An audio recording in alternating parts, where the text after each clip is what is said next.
In this video, we'll unbox and review the Whitestone Dome Glass screen protector for the Samsung Galaxy Note 10 Plus. We'll go through the installation process, we'll test if it still works well with the ultrasonic fingerprint reader, and we'll see how durable it is afterwards. Without further ado, let's get to the video. So this is the box of the Whitestone Dome Glass protector with all of the features. As you can see to the right of the box, all the benefits are highlighted here for you. You can still recognize the fingerprint reader. It should still be as clear as it is when you're watching videos after you install it. It covers the screen fully, and the adhesive fills every part so there are no bubbles. And of course, at the bottom we see the ultraviolet lighting setup to heal it during the installation process. Not to worry, we'll be testing all of these in this video. Also guys, if you want to pick up one of these screen protectors, I'll leave a link in the description, and if you want to get one, it's available for the Note 10 series as well as the S10 series. And Whitestone was generous enough to send more of these, so I'll be giving away one for the Note 10 and one for the Note 10 Plus. All you have to do to win is to like, comment, and share this video. In the box, we've got a lot of things, but don't be overwhelmed because everything here has a purpose, and in a few minutes we're going to be done with it. Before I proceed, I must mention that the installation of the screen protector should be done on a flat surface. It should be done indoors and somewhere that is not under the sun because of the ultraviolet lighting, and you should do it in a dust-free environment. You'll see why all of these are requirements in a bit. First things first, we have to switch off the Note 10 Plus so you don't get any distractions during the installation, and you want to be sure that the screen of your Note 10 is clean. By default, the new Note series comes with a plastic protector, and we'll take that off before we get started. And after that, we'll wipe off the screen with the provided alcohol wipes that were in the box. We'll wipe it off of any dust particles that may have been on it, and we'll use the cleaning cloth to wipe it a second time. That's two things we've used here. We'll use the second alcohol wipe and the wiping cloth after the installation. The next step is to place the Note 10 Plus right into the tray here in the same alignment, and after that is done, we'll bring a third thing into the mix, the dust absorbing sticker.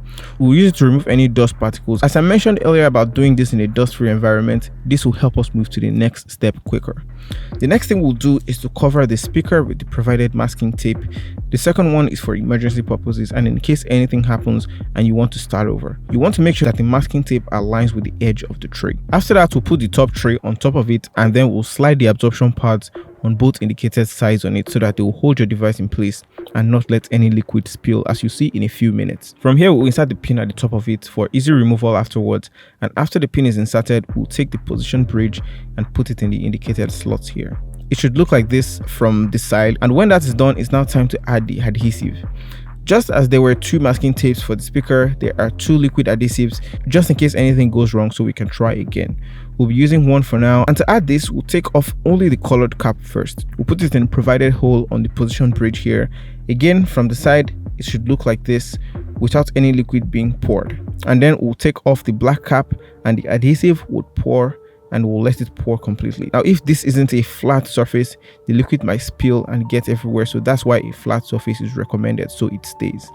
We'll make sure the whole tube of adhesive is empty, and we'll take away the position bridge with the tube. At this point, you mustn't touch the tray at all, and this is when we'll bring in the screen protector itself. We'll open the screen protector, leaving only the glass, and we'll place it at the bottom of the tray first, and we'll let the top rest on the pin we inserted earlier. The new Whitestone Dome Glass protectors come with these guide bars with an indicator showing the center of the phone and a suction cup for gripping it. We'll go ahead and put the suction cup on the guide as such, and then we'll put the guide in the appropriate ports on the top tray here, and it fits in just like a plug. By doing this, we want to make sure that the adhesive slides and balances at the white circle, which is the center of the phone, and this will make the adhesive spread evenly. To make the adhesive spread, we'll press down a bit until the adhesive gets to the center of the white circle, and then we'll release it. When it starts spreading, we'll remove the pin, and we'll also remove the guide bar afterwards. When it's done spreading, it's now time to bring the UV lighting into the mix. Now, this is why we can't do this under the sun. We'll turn on the UV light and we'll use it to cure each part of the phone from top to bottom for 15 seconds each. This is the first curing process, and after that, we'll take away the top tray and the bottom tray while leaving the Note 10 Plus there. We'll then take away the masking tape at the top of the speaker section, and we'll use the second alcohol wipe to clean off any adhesive that might have spilled as a result of the installation.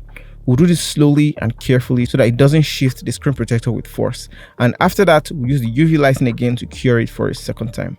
This time we'll be curing it for 60 seconds. So for the top we'll do 60 seconds, and for the bottom we'll do 60 seconds. We'll do this twice, so that's a total of 120 seconds each, but Whitestone recommends you do it for 135 seconds each. So basically you cure the top and the bottom for 2 minutes and 15 seconds each. After the curing process, you should be ready to go. After this installation, I tested the fingerprint reader and it worked quite fine, although I had to press it harder. Whitestone recommends that you re-input your fingerprints on it and test again. So I did that and it worked fine.